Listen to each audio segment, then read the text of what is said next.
அறிவே மனம். உங்கள் உளவியல் சகோதரி எம்எஸ்கே பிரியா. நம்ம நிறைய தகவல் கேட்குறோம். எல்லாருமே படிச்சிருக்கோம். படித்தது படிக்காது இதெல்லாம் கணக்கே இல்லை. ஆனால் எல்லாத்துக்குமே அறிவு இருக்குது.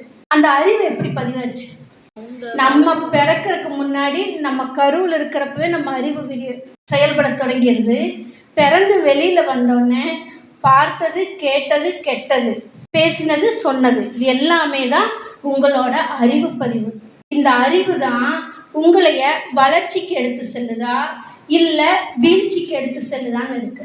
அப்போ இந்த அறிவு பதிவு நீங்கள் யாரையெல்லாம் பார்த்தீங்க, யார்கிட்ட எல்லாம் பேசுனீங்க அப்படிங்கிறது தான். இப்போ ஒரு 3 வயசில் நடந்த நிகழ்வு உங்களுக்கு நினைவு இருக்கும். 5 வயசில் நடந்த நிகழ்வு நினைவுக்கு இருக்கும். ஏன்னா நாங்கள் 45 வயசுலேயும் கேஸ் பார்க்குறோம். வரங்க நான் ஒரு 2nd ஸ்டாண்டர்ட் படிக்கிறப்போ எங்கள் அம்மா என்னை இப்படி அடித்தாங்கன்னு சொல்கிறதையும் நாங்கள் கேட்குறோம். அப்போ நம்மளுக்குள்ளே போன அறிவு பார்த்ததானாலும் சரி, கேட்டதானாலும் சரி, நம்மளுக்கு கெட்டது நடந்ததானாலும் சரி, அது டெலிட்டே ஆகாது. ஏன்னா மனம் என்பது அறிவினுடைய தொகுப்பு. இதுதான் உங்களை வழிநடத்தும்.